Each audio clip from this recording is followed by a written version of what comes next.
bagay na hilaw at pinipilit niyong ipakain sa atin. Pagka sinabi po lahat po ng members ng Supreme Court, 15 of them, unanimous. Kasi po baka division lang yan, dahil 5 lang yun. Hindi po bank yun. Yes, but I am asking for qualification, Mr. President, whether these are bank decisions and whether or not they were characterized by... Sinabi ko rin na po kanina, ang bank decisions po ito. Whether or not... Salamat po, Mr. President. In lieu of an interpellation of the good gentleman from Tarlac, I will be seconding a motion, Mr. President, preceded by a brief manifestation. Earlier, Mr. President, Senator Marcoleta said he refuses to speculate on reversal. But the good gentleman's own position is based on his own speculation that the SC will not reverse its decision. A tabling of the motion to dismiss, which is what I will second in a few minutes, Mr. President, a tabling of the motion to dismiss by the Senate today is not defiance of the Supreme Court. Wala pa nga po kasing final na decision. Kahit ang Korte Suprema po, iniintay pa ang comment ng VP. That is why I will be seconding the motion of the minority leader to table the motion to dismiss the impeachment complaint until the decision of the Supreme Court has attained finality. Tama po. We should exercise extraordinary prudence in this matter of transcendental importance. Still, I also wish to take this opportunity to express my thoughts at this crucial moment for our chamber. Mr. President, I agree and I continue to respect the Supreme Court.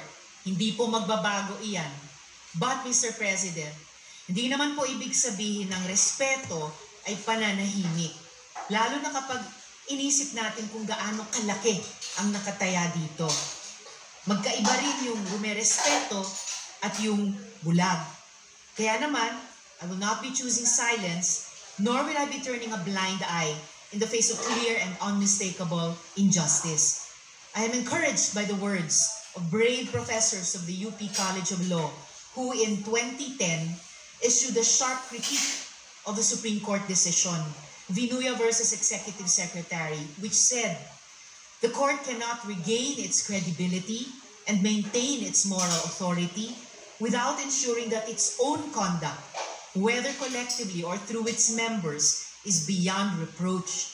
So, in the context of the SC decision, Duterte versus House of Representatives, I believe we need to shed light on some concerns which former justices and constitutional framers themselves, some of whom are here this afternoon, Mr. President, have underscored. Una, the Supreme Court decision was based on critical factual errors. At binanggit na rin po ito ni Minority Leader. And this has since been pointed out by no less than retired Senior Associate Justice Antonio Carpio. For example, the decision said that the February 5 impeachment complaint was transmitted to the Senate without a plenary vote in the House. A simple check of the records, specifically House Journal number 36, shows that this is false. Walang haka-haka.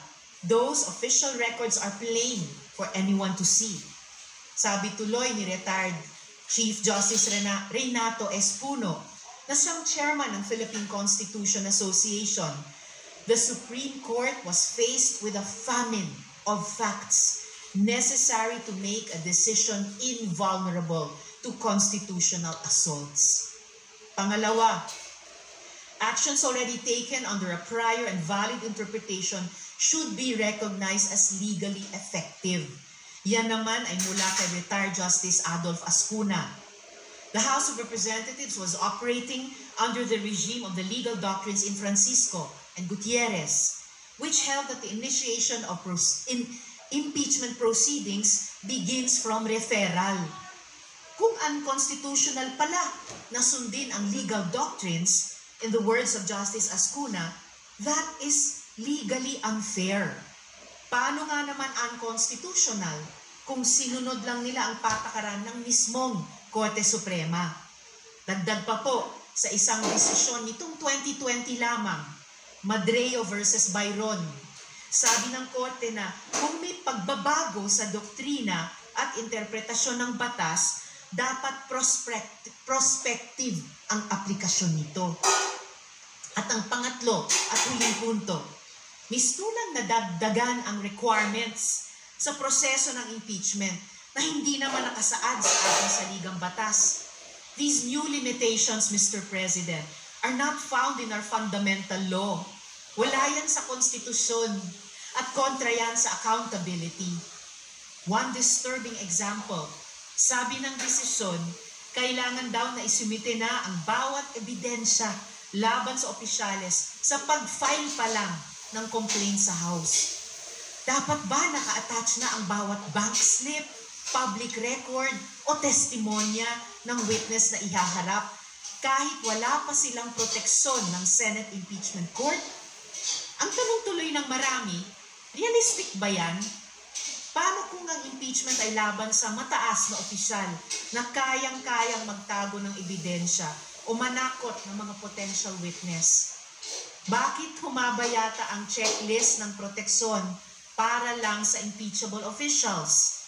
Samantalang ang taong bayan na nagtatanong, na naniningil ng pananagutan, sila pa ang pinahirapan, sila pa ang nadagdagan ang requirements. Ayon sa Korte Suprema, an official facing impeachment does not stand to lose fundamental constitutional rights such as life, liberty, or property. Hindi buhay, kalayaan, o pag-aari ang inihahabla sa impeachment. Kung ang usapan naman ay due process, hindi ba't ang mismong impeachment trial na nga ang mismong venue para doon? Maririnig ang dalawang panig. May ebidensya, may magdedepensa. That is due process. So what are we afraid of?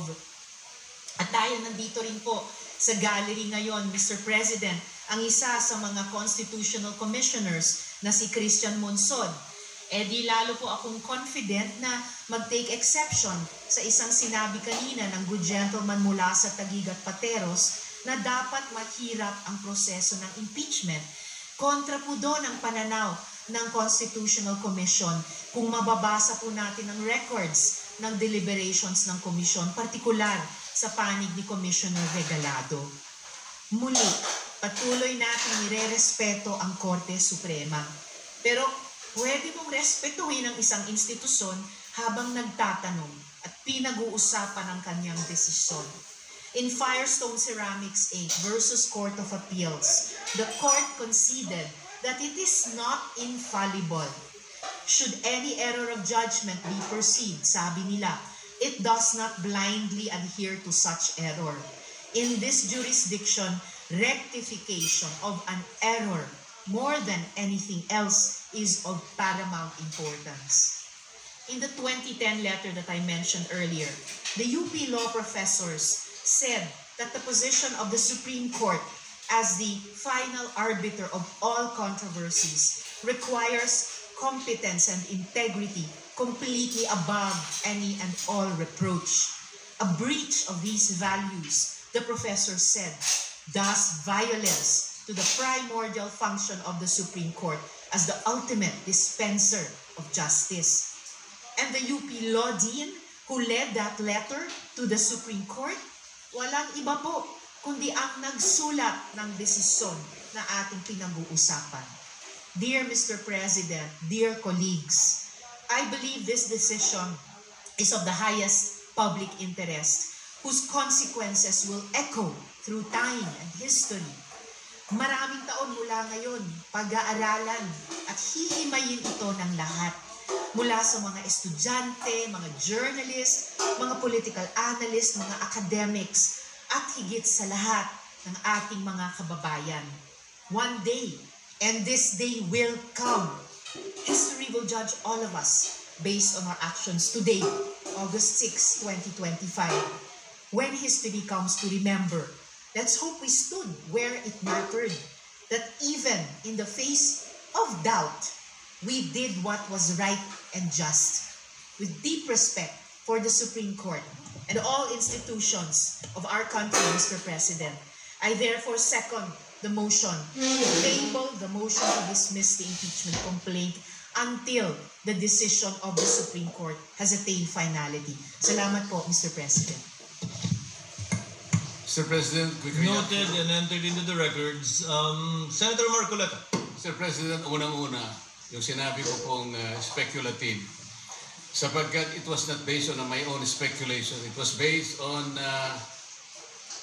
my long practice as a litigation lawyer. Wala pa po akong nakitang isang unanimous decision. Ewan ko lamang po kung merong mag-volunteer ngayon na abogado in the last 40 years na sinasabi ang isang unanimous decision na ang karakter niya ay sinabi na ab initio, void ab initio, unconstitutional, violative of due process. Maybe if we can speculate that all the members of the Supreme Court after the filing of the motion for reconsideration will resort to their worst, will resort to the worst angels of their nature. Maybe, baka ganun lang. What do we expect? We expect that 8 of them will reverse themselves altogether. Kung sakasakali naman po na in-archive natin or whatever word is applicable at sinabi under miraculous circumstances, sinabi ng Supreme Court, we are all reversing ourselves. E di continue natin. Anong problema? Pero kagaya po na sinasabi ko kanina, Mr. President, ang pagkakaluto nga po ay hilaw eh. Ipinipilit po ngayon ipakain sa Senado ang isang bagay na hilaw. Eh paano? Sinabi po ba ng Supreme Court na wag na kayong mag-impeach? Hindi po. Binigyan po tayo ng guidelines. Alam po ba ninyo kung bakit binigyan na ng guidelines ng Supreme Court kung paano mag-impeach? Kasi po, Mr. President, if you recall, the Supreme Court issued a notice on July 8, 2025, requiring at least 11 information from the House of Representatives and the Senate. The Senate made a manifestation na wala po kaming may bibigay sapagkat lahat po niyan ay makukuha ninyo sa House of Representatives. Alam po ba ninyo na 4 sa hinihingi ng Supreme Court ay nandun po sa puso ng due process? Ano po yung hinihingi? Sinabi lamang po ng Supreme Court, pwede po ang ibigay nyo sa amin kung lahat ng miyembro ng House of Representatives ay binigyan ninyo ng kopya at kailan. Pwede bang ibigay nyo sa amin ang timing kung kailan nyo ibinigay at binigyan, kung paano nyo sila binigyan ng pagkakataong mabasa yung impeachment complaint. Pwede nyo bang ibigay sa amin kung every article of impeachment ay nakalagay doon ang mga dokumento na nagpapatibay ng artikulo?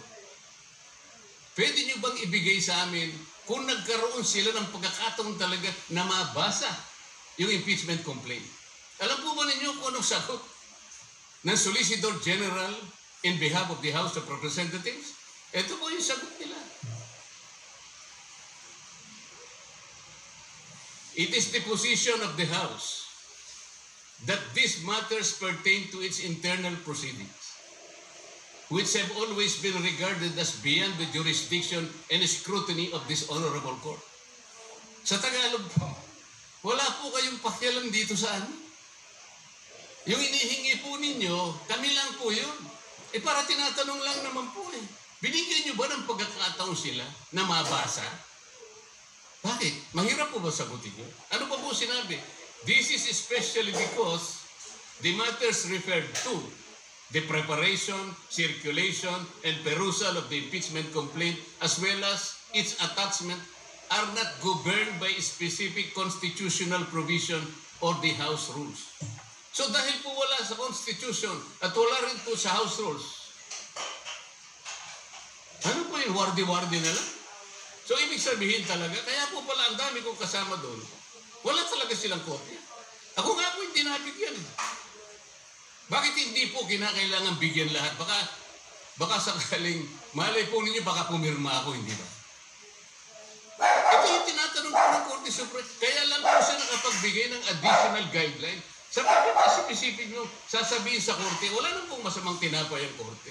Pwede po malaman namin kung talaga nagkaroon ng pagkakataong mabasa man niya lang, ma-appreciate ang bawat dokumento na nakasalig dyan sa impeachment na yan. Para sa ganun, ay boboto siya sang-ayon sa kanyang sariling kagustuhan.